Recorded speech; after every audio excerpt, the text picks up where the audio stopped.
I'm David. And I'm Justine.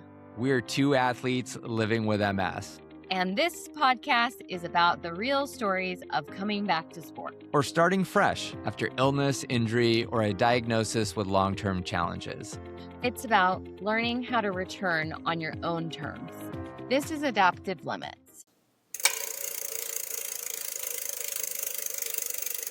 What's up, bro? Hey, bro, what's up? How are you? I'm good. How are you? Good. I had that race last weekend How'd that go? and I DNF'd. Oh, did you? Yes. I totally got lost and I took a wrong turn. Mhm. So I finished 9 miles early. That's 9 miles more than I have ever ran in my life. Yeah. So that's Oh, no. But Yeah. it's I so ran funny. 22, so that was cool. Yeah. So you DNF'd Yeah. even after running 22 miles? Yeah, it was a 50K. So but then I immediately afterwards messaged my coach and I was like, we're signing up for Weiss Wonder 50K. And it's on June 29th, I think. Yeah, you're like, no way, I'm doing this. I signed up for a 50K and I trained for it. 50K, 4K of elevation gain. Let's go. Yeah. So I know you DNF'd, you made a wrong turn. It's a fluke. Heck, Yeah. it's happened to me on rides. Yeah. You just make a wrong turn. Yeah. How did you feel? I felt I really my mom afterwards, she was like, I'm really proud of you for not being mad at yourself. And I walked away feeling very successful. It was a very technical race course and I really didn't have any I had one stumble, but it really wasn't bad.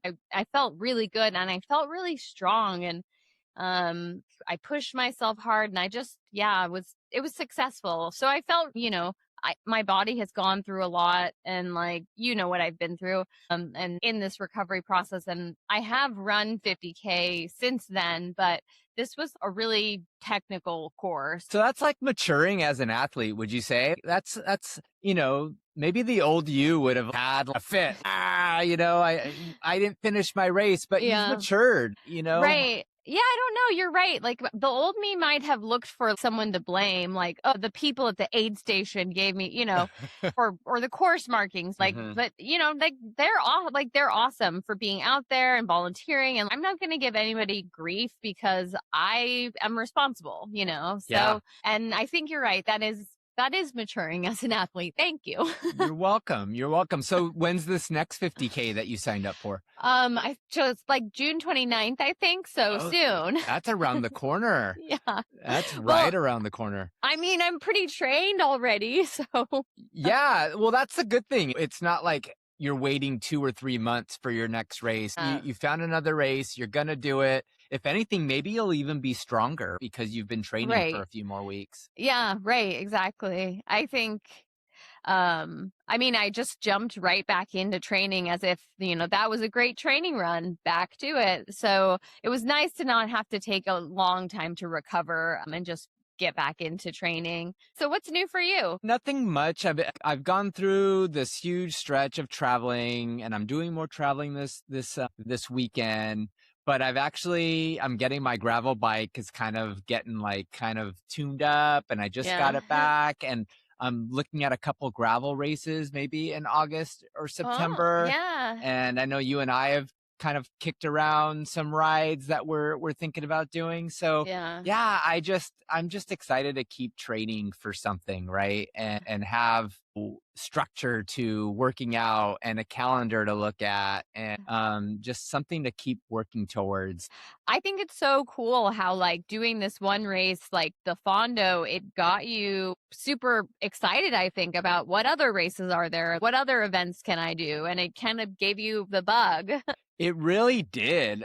I didn't expect, I fully expected that when I got done with the Fondo, I was going to tell my coach, hey, dude, I'll see you next year, Yeah. like a month or two before. And then in talking to him, realizing that I got to keep it going if I want to keep Yeah. making gains and getting stronger. So I'm super stoked and I can't wait to Cool. just see where I'll be 3 months from now or 4 months from now. Yeah. Yeah. That's awesome. Yeah. That's what we like to see. So what are we doing today? Shane, who is a runner with MS, and excited to have him on and tell us his story. What do you know about Shane? Well, I met Shane through Instagram. Shane is running MS Run the US this year, and I was signed up to be a runner in it, when COVID came. So I didn't end up doing my segment. No one did. They canceled it because of COVID. Yeah, he's gonna be doing it in like a couple months, I think, or soon. Shane, what's up, bro? What's up, bros? Yeah, well, thank you so much for joining us today. And so to start, where are you joining us from? So I'm joining you from the East Coast in Pennsylvania, so northwestern Pennsylvania specifically. Well, thank you for joining us East Coast time. No And problem. yeah, so we're so excited to have you here because so you're a long distance runner, right? And Yes. An ultra runner and someone living with MS who is going to be participating in MS Run the US Correct. this year or very soon, right? Yes. So we want to talk to you about your diagnosis, getting back into running, and then your journey forward into MS Run the US. And then, of course, we'll give a good plug for your segment and your fundraising goal and all that. Cool. Does that sound good?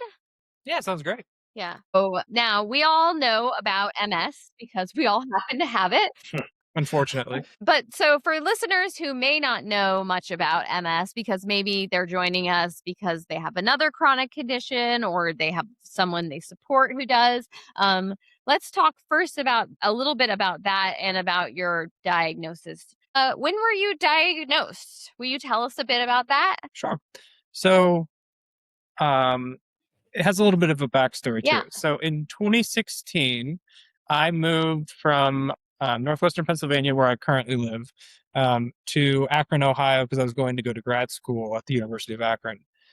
And simultaneously, my wife and I were getting married in October of that fall. So I moved to Akron in August, and then we got married in October, and we didn't have time to do our honeymoon until Christmas break from grad school. Okay. And the point of all that is because on our way back from our honeymoon, we landed, and I had this weird numbness in my right leg, and it felt kind of like if you were wearing like real thick jeans but trying to rub your leg through it, so you can kind of feel it, but it's just not quite perfect. Yeah. Yeah. I had that, and so we landed, and we had a layover overnight, and I was like, I'm sure it's just from a long flight and sitting in hard seats or whatever, and it'll be fine tomorrow. So the next day I woke up, and it had progressed a little bit up that right leg, and I was like, weird, like I'm gonna have to like go see a chiropractor or something when we get home, because it feels like a pinched nerve. So over the next couple of weeks, it slowly progressed up my right leg to my waist and down my left leg over the next couple of weeks after that.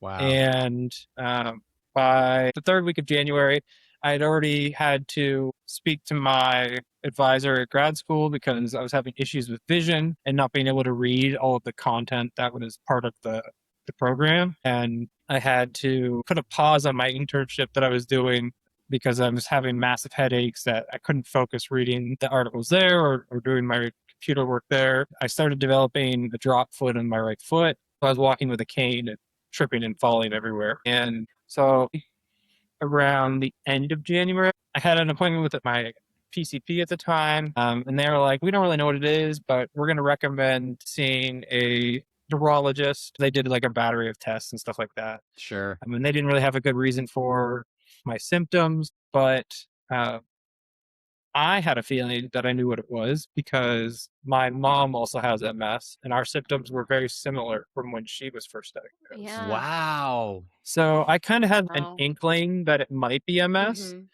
And so when I went to the neurologist at the Cleveland Clinic, they ordered an MRI and they got that back. And they were like, you have a couple of spots on your brain, but they're very small. And so it could just be bad image or anomaly, come back in and we'll do another MRI. And in the meantime, we'll set you up with a lumbar puncture because they were going to Yeah. try and diagnose it. The dreaded spinal And tap. Oh, Yeah. man, I've been yeah, there. I was so nervous for that. And like, fortunately, it was in January in Northeast Ohio. So we had a terrible snowstorm. My lumbar puncture got pushed back 2 weeks, and I had my second MRI then.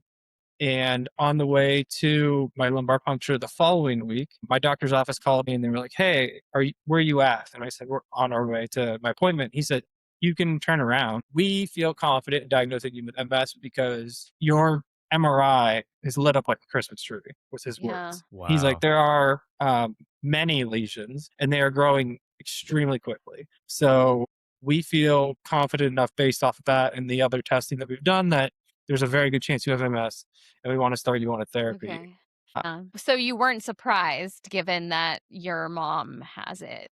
No, because both of us only had lesions on our brains, not on our spines. And we had a similar pattern for how our symptoms Okay. came about. So when they told me you have MS, I was like, all right, cool. What are we going to do about it? Yeah, It wasn't a big Yeah. shock to my like life or anything like that. Some people like it's devastating and I totally understand that. totally. Um, but just because of those Yeah. experiences and that knowledge that my mom had, it was We're like, like, let's okay, go. yeah, Hey I was like, Shane, great. being that it was not a surprise, you've been exposed to MS with your mother having MS. In hindsight, do you look back and think of maybe different things that you were just not thinking and maybe they were symptoms of MS, being that you had so many lesions and you were lit up like the doctor said? So I'm not sure. I didn't have a lot of those common MS early onset symptoms that a lot of people have. And mine just kind of came on quick and stayed progressively very quick. Activity level when you were diagnosed, were you pretty active? No. So Remind me of in myself. Yeah. In undergrad, I would run like a mile a couple times a week to be healthy and still eat like trash. And so I went to grad school and had these grand ideas of like being healthy until I actually got into my program and I was like, I don't have spare time to do this. So I put it on the back burner. I wasn't running, I wasn't doing anything physically active other than maybe walking occasionally with my wife. She's a big runner and she ran all the time, but I just didn't put a focus on it and I didn't care to. So in March of 2017, after I got diagnosed, during that time, the drop foot was my first walking Mm. issue that I had or symptom. And then it got to the point where I was having to walk with a cane everywhere and I had to get driven to school. So I made a commitment once or if I got my ability to walk again, I wanted to start running and I wanted to not take this for granted. I love that. I Yeah. absolutely love that. That's Wow. so amazing. What an amazing way to think about it when you went through what you went through. Yeah, that's really powerful. So, as you were in these early stages, how did your family and friends react? What was your mom's reaction? I don't have a ton of information about that because I lived like 2.5 hours away. So like she got the news and my dad was driving me to appointments here and there when he had the availability to, but I don't know if it really affected her outside of being a mother being worried about her Yeah. child. And what about your wife? Like, how was her reaction? It was a lot. Yeah. Like newly married Yeah. and then having that dumped on us. It was a lot to take on I very hadn't even quickly. thought about that. Yeah. The newly married coming back from your honeymoon, Wow. right? Yeah. So it was a big shift in terms of, I will say, I was very fortunate. From my initial symptoms around the first of the year, 2017, I was only like symptomatic per se. Um, and so by May, I was back to what I would consider like a normal life, except for the fact that like my visual symptoms were no longer there. Yeah. So like my Mhm, drop foot had gone. I was able to walk again. Okay. I was able to mhm. drive again. The only things I had remaining at that point was nerve pain. I had lost some peripheral vision on my right side, and my vision itself wasn't great. So outside of that, you really wouldn't know that I was dealing with MS anymore. Sure. Yeah. Yeah. And what Yeah. did your wife know about MS? Did she go right to the worst case scenario? Not at first. So my wife is a nurse by trade. So as soon as I got diagnosed and time that she has an interest in any kind of medical information, she dives into it and learns more than I think some doctors know. It's insane. The amount of detail she goes into about learning about different things for various reasons. It's pretty incredible. So before my diagnosis, I would say like she's familiar with it just because of her nursing education. But after my diagnosis, there wasn't much that surprised her because she had just spent so much time reading about it and learning about it. Um, so looking back, what was the hardest part of this period? Was it losing your ability to walk? Or becoming like accustomed to what MS is? I think the hardest part is um, the lack of independence. So, as a 23-year-old guy in grad school, um, I no longer could drive myself to class. I could no longer just walk without the risk of falling or anything like that. I had to rely on my wife, my friends, my parents to assist me with things that I typically took care of myself. And so learning to humble yourself so that you can rely on other people because you have to is something that was so far out of my norm that took the most time to really become accepting of and willing to be able to ask for help and stuff. Yeah. I bet. So I know you talked a little bit about who you were as a runner, but there's a difference between going out for a 1 mile run and being an ultra runner. So what got you down that pathway of doing, I would imagine, marathons and beyond, right? So after I started my treatment, it was probably about May that I started being able to walk again without any kind of assistance. I would walk around the block that we had in Akron, and it wasn't even a full mile. So I would walk that as much as I could.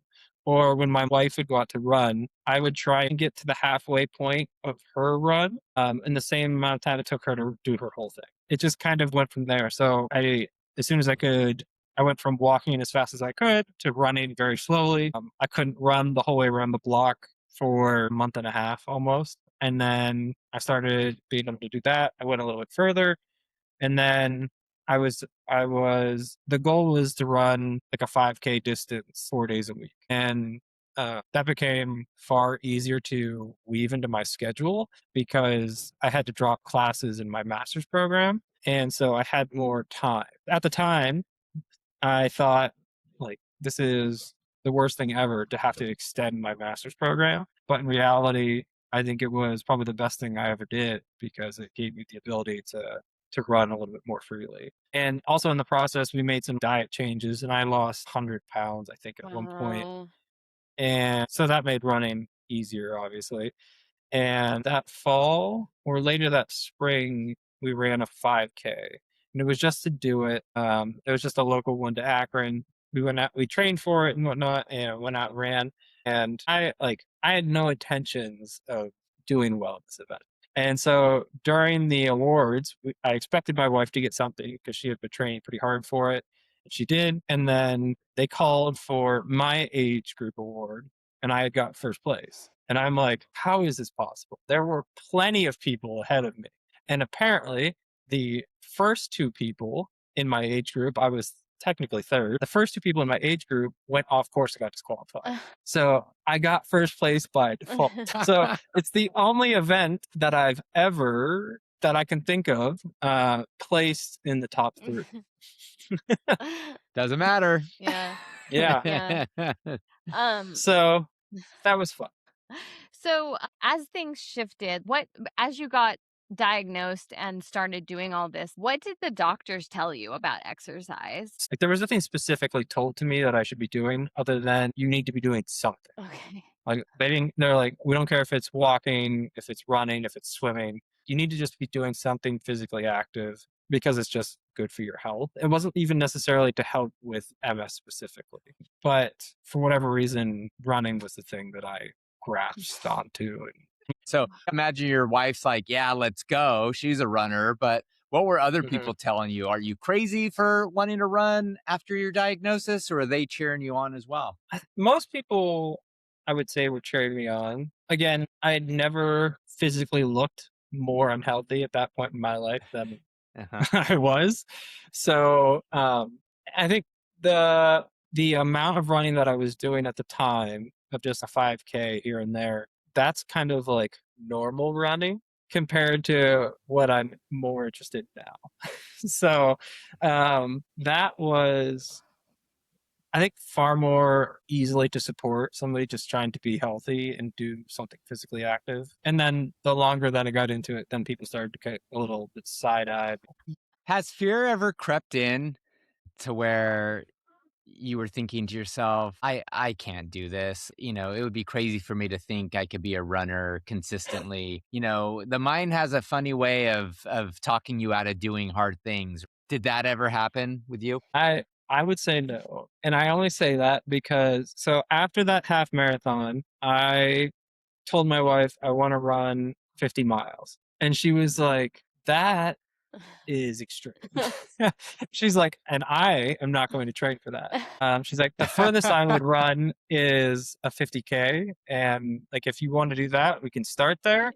But I have zero interest in going beyond. And she had run a couple marathons before. So she was a little bit more familiar with it. And I was just like, I don't know. Like, I want to go further. So the next year, we signed up for a 50K that was at this nature preserve out in northwestern Ohio. Um, and as the world found out in early 2020, COVID came. And so we're training all through COVID. And we're told the race is still happening. We even drove out to the course and ran a loop of it. We were real excited for it. And then 2 weeks before the event, we got an email that they were canceling it. Of And course. so we're like, great, we're already trained. And so we're like, we'll just do our own. And so we went to our local park here at home and found a mile loop, and we ran it 21 or 29 times. Wow. And so that was interesting, I guess is the best way to put it. I bet. I bet.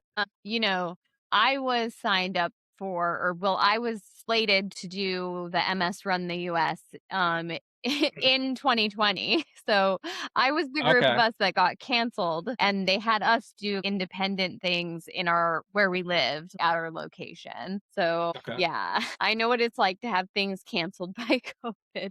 I wondered about that because I found out about MS Run the US through Justine because she was posting about it on Instagram, and we had connected as soon as I got diagnosed with MS and I was running. I just kind of went on a spree on Instagram and added a ton of people that had MS and were doing Totally. triathlons or running or whatever. That's how me and Justine got connected originally. Right. I was just like, all right, ultra runner in our area. And sure enough, here we are. Here I am. I pop up everywhere. Yeah. So I found out about the organization back then, and I was like, that is heavy. Like to do that kind of distance over a week. I don't know. I was like, it would be awesome to do, but that might be one of the few times where I looked at something and I was like, I can't do that. So tell our listeners a little bit about MS Run the US and what they do and what it consists of. Sure. So in 2009, the founder of the nonprofit, which is MS Run the US, she was looking for something to do to support her mother who had MS at the time. Her name's Ashley Snyder, and she lives out in Wisconsin. And so she had this idea that she wanted to run across the country herself and raise, I think it was $500,000. And so she and her crew of a couple people went to the West Coast outside of, I think it's Santa Monica, and started coming east. And over the course of, I think it was a little over 6 months, they completed there, but she had only raised, I want to say it was like $75,000. And so everyone was applauding her for doing this run. And she's like, it was a failure. Wow. I didn't hit my goal of fundraising. And throughout that process, she met a bunch of runners who came and ran with her for different pieces, and just like running groups or just local runners who had heard about it and came out to support her, run with her. And so they were all telling her, like, man, we would love to do this, but nobody has 6 months that they can just commit to doing this. Yeah. And so one of her crew members and her were discussing it the one night, and they're like, what if we just broke it up? And so we had segments of X number of miles that span across the country, and we have a runner run a week. And so what it has come to now, at least for this iteration of the relay, is 21 segments from just outside of LA to New York City. Wow. You run for 6 days, and you cover anywhere from, I want to say it's like 140-ish miles up to, I think the highest one was like 180. And in order to participate as a runner, you have to commit to fundraising $10,000. And they provide you with every resource that you could imagine for fundraising ideas. And they give you a training plan. They have a coach that's on staff. They have hired crew that go the entire way in the RV, in the vehicle that they pull along with you to take you to and from your spots every day. So they have this system really nailed down. And so I think it took them, I want to say it was 4 to 5 years to finally hit that $500,000 fundraising goal that she was trying to hit in her initial run across the country. But since then, I believe the most recent figure that I saw was over $4 million has been fundraised. Wow, that is Yeah. amazing. Yeah. Oh my. So, And so, wow, what a great idea to, instead of I can't dedicate a month or months, let's break it out into week-long segments. But even then, to run 100 miles in a week is not for, just anyone. But it no, sounds like if they provide a coach, I got to imagine, a lot of runners that have never ran those distances are coming in to prove themselves and that they can do this. definitely. So during the interview process, they're looking for if you're committed to doing the run for one thing, but you also have to be, more importantly, is committing to the fundraising aspect of it, because they the kind of limitation or cutoff that they have for somebody to be considered for the event is if you can run a half marathon. So if you've run a half marathon, then they can get you to the end of your training. So after I ran a 50K with my wife, and then the following year I did another marathon and 50K, like 2 weeks apart. After that one, it was in 2022, I started training for 100, and I got injured on one of my long training runs, and it derailed my training plan, and I had to do some rehab for my hip, and it kind of took that 100 off the table for the foreseeable future. And at that point, I was kind of getting burned out from all of my running training. And so I got into cycling, and I actually got paired up with Meat Fight. Hey, Oh, So I'm a meat fighter too. hey. Awesome. yeah, Hey. so I got my meat bike and did my similar to my first 50K. My first bike MS event got canceled because of weather, and so I had to do that one on my own as well. And then the following year, I was actually able to go to my first event um, and do that ride. So I started doing some more cycling than I was running for the longest time, and it was about this time last spring. My wife took a contract up in Vermont, and I couldn't take my bike with me because we just didn't have the space to take it. And so I started running again a little bit more regularly, and we trained for a half marathon. And around that time, I saw a job posting that the MS Run the US nonprofit was looking for board members. And so I applied. And during my interview with Ashley, she was like, well, I think you'd be a good fit for this board position. You would be a better fit for a runner next year. And I was like, Ah. I don't know. Like, I've only run a half marathon in the past 2 years, and I wasn't convinced. I wasn't sure that I could do the distance, and my wife was like, I really don't think you should do that. Yeah. And she was also at the same time, because you've already asked me about it, I know you're going to do it, so you might as well just start doing it. Yeah. So, Let's save some time and just do so it. yeah, Start. yeah. So that's how I kind of got into the actual relay. It was last fall, and I started my 26-week training plan February 1st. Yeah. So Of this year. it's yeah. So when Okay. is your segment? What segment are So you? I have segment 20, Okay. and it runs from it's essentially central Pennsylvania. So it's like the start for me is about an hour away. So logistically, it's stupid easy. But it's July 27th through August 1st, and it's 155 miles. Wow. Over Yeah. what stretch of time? 6 days. So it's Wow. roughly, it boils down to like a marathon a day for 6 days. Wow. Oh my gosh. So Yeah. what inspired you to participate? You kind of you saw my Instagram and you saw the job listing for and they, they suggested it and all that, but what inspired you? So last year when I was training for that half marathon, I was like falling back in love with running again. I had in my brain that I wanted to do 100 before I turned 35. And so that's still, and I'm 33. So I still have time for that. But so I was looking for things I could start training for. I wanted to try and do 50 this year and then 100 the following year. Okay. And so I hadn't really landed on any specific event or anything at that time. And then when the opportunity for the MS Run the US came up, I was like, that is just as challenging and far more impactful. So I chose to go that route rather than just do a 50-mile race. So you might have already said this, but how much are you fundraising? It's is it 10,000 still?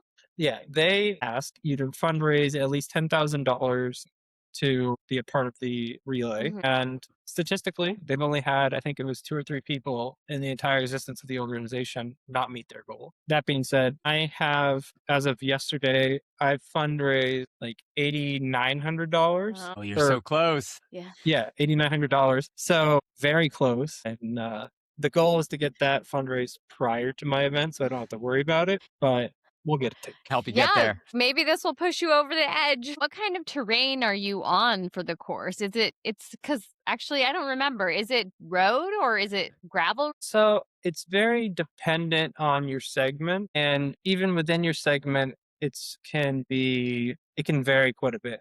So a lot of my early miles are kind of off of not like a highway, but like a 2-lane road that is very commonly trafficked by semis. So that is a little nerve-wracking. But eventually it kind of cuts off of that and becomes more like back roads and country and farmland and stuff like that. So it'll be a little bit simpler, I think, in the later dates of my segment.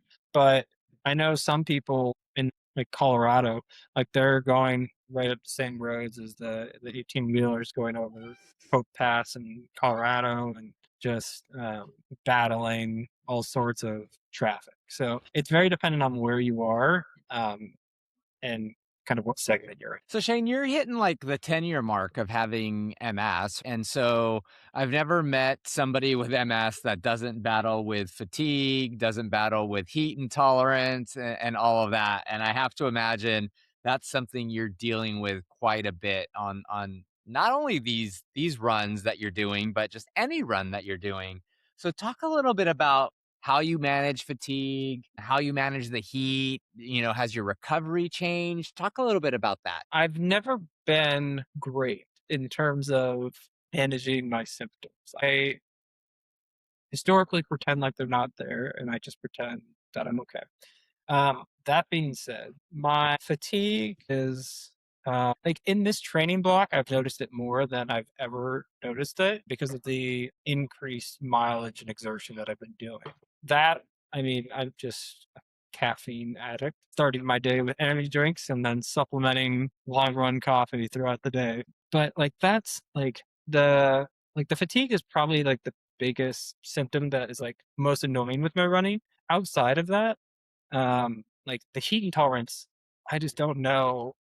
Outside of like finding the things that most runners will tell you, so like ice bandanas or your UV protected clothing, stuff like that, just keeping the sun off you and trying to keep your body core temperature as low as it can be, to keep your heart rate down. Like those are the big things, but I don't really like. I'm still trying to figure out a good strategy for that currently because I know that in July it's going to be even worse. So like Yeah.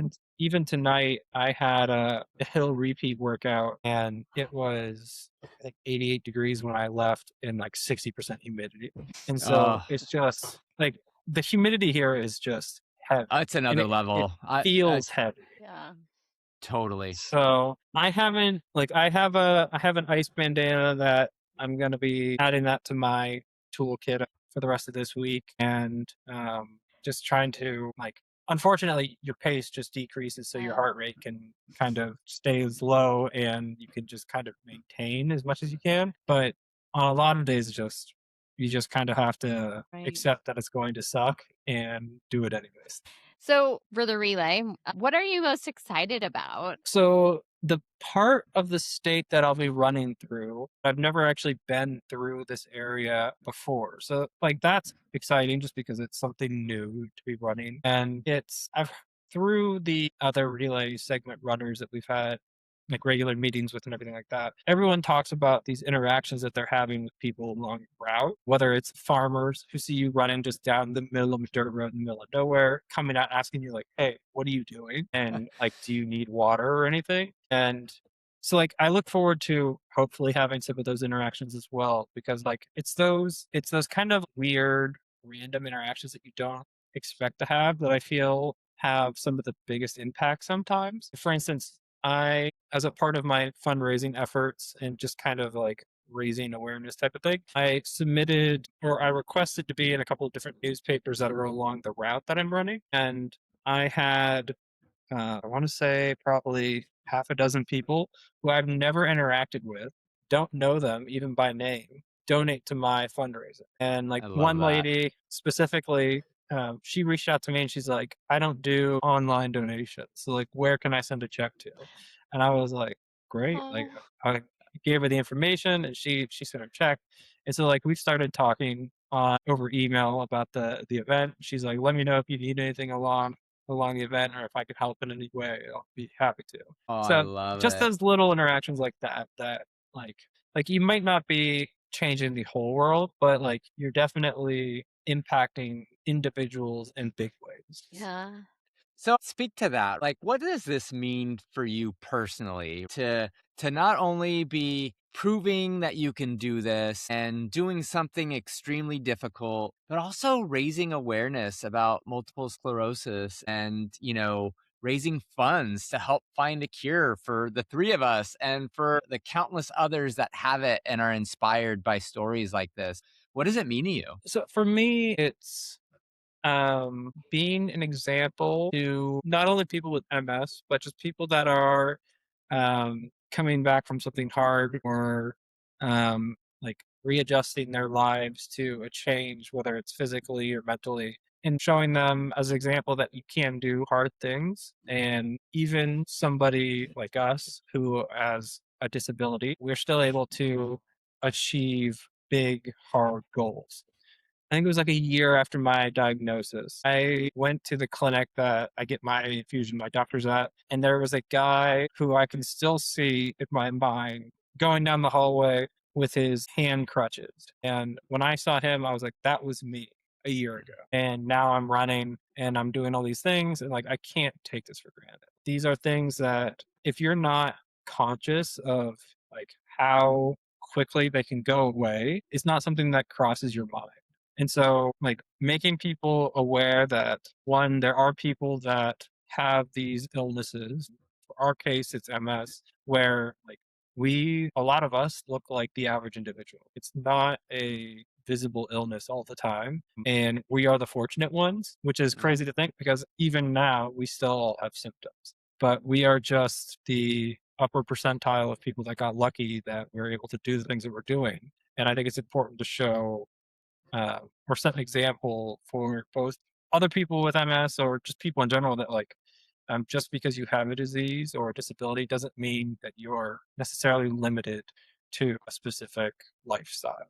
Like my hard is different than yours, but it's still hard. And Yeah. the other half of the event, the fundraising aspect of it, like those funds get used in a couple of different ways. So some of it goes towards research for helping find a cure and treatment for people with MS. And the other portions of it go to financial aid requests that come into the nonprofit Mhm. for like mobility devices or home to make them more That accessible. was things I So, loved about what the yeah. organization does. One of the reasons that drew me to them was that they provided funding for people living with MS for the things Mhm. that they need to do the things they need to do.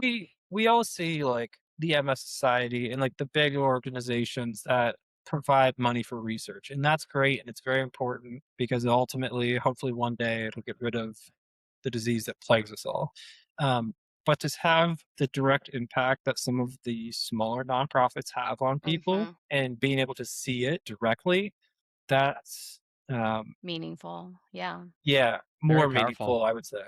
Before close and reflect on this episode, I think it'd be so important for you to give advice to anyone who's newly diagnosed with MS. And I know you can't speak to Parkinson's or to other conditions, but I think there's an overlap. But speak about yourself and MS and what advice you'd give. I would say the first thing that I think most people like myself are going to have to deal with is looking for and being willing to accept the help of others because that's not an easy thing for a lot of people. And sometimes you just have to do it. The other thing is like there are a ton of resources that are available to people with MS. I highly recommend finding like a Facebook group or some sort of group that you can go to and ask questions about what to expect and how to do it. For me, I went the first 3 years of my DMT without knowing there's a copay assistance program. Yeah, right. And so, like, the first of the year, you get your first infusion, you get slammed with your entire Yep. deductible in January, Yep. and then you're stuck trying to pay it out of pocket the whole rest of the year. So then you find a copay assistance program that literally will cover that for you, and you don't have to stress over it. Like, Yeah. it's life changing. And so, like, that's one of the first few things that I tell people or ask them about is like, what medication are you on? Do they have a copay assistance program? Even if you think you make too much money, which I thought I did, apply for it because the stuff is so expensive and there's Yep. no reason that you should be paying for it if you don't have And Right. most of them do, and most of them do. So it. Shane, Exactly. usually when we end these, I think I typically will give a closing reflection, and I think for our conversation with you, I kept thinking about how the big contrast with Justine and I is she was an athlete, got diagnosed, went back to her badass self. And whereas myself, I was far from an athlete, got Mhm. diagnosed, and I think at that point most people are just like, well, there's no way I'm going to be an athlete now. But I flipped that script, and it almost sounds like you've done that as well. Yeah, you ran a little Yes. bit, but now you're running ultra marathons. I just think that my closing reflection here is that even if you weren't an athlete before, there's no reason you can't be now. It might look a little different than what maybe you pictured as an athlete, but I guarantee you can do it, and it just might look different. Thanks so much for sharing your story. Before we give our like wrap up, how can we help you get to that $10,000 mark? So where can people fundraise if anyone listening to this wants to help Shane get over the mark? So there's a couple of different ways. So the easiest and like the cleanest way to do it, there's a website that we have that's linked in my Instagram, my Facebook, and a couple of other places that you can do online donations through. A lot of people send checks directly to the organization. That information is also listed in my Instagram. And I'm selling some shirts. If you want to help fundraise that way, buy a shirt for segment 20. But outside of that, the easiest way is just making that donation straight to the organization. I never see any of the money. So it's never something that, well, I take that back. So if somebody gives me cash, then I will take that and then send it to the organization. But for the most part, like if you're donating to me, like it's not coming directly to me. It goes Sure. directly to the nonprofit, and then they distribute it to the people that need it the Or most. mail your cash to Awesome. Shane. Yeah, just mail your No, cash, no. right? Your Instagram handle is It's Shane_Greenlee. And it's Uh, GREENLEE. so, okay. So we always end every episode with we are not professionals. We are not physicians. We are not nutritionists. We're not coaches. We're not going to tell you you can go run 100 miles in 6 days. So talk to your doctors, talk to your coaches about all of that. You can follow me at The Foggy Cyclist. You can follow Justine at Run with MS. And you can follow Shane at Shane_Greenlee on Instagram. And then you can follow us on adaptive_limits as well. So Shane, best of luck, man. and you can find MS Run the US Instagram at MS Run the US. I think so, Yeah. yes. We'll have to link it in when we promo this episode. But Yeah. Shane, best of luck. I know you're gonna get to that 10,000, and I know you're gonna complete the 100 miles in 6 days. So best of luck to you. Thanks for sharing Yeah, your story with good us, luck. and thanks for being the newest bro to our bro empire. Well, I'm glad to be a part of the empire. Awesome. Bye, everyone. Good luck. Bye.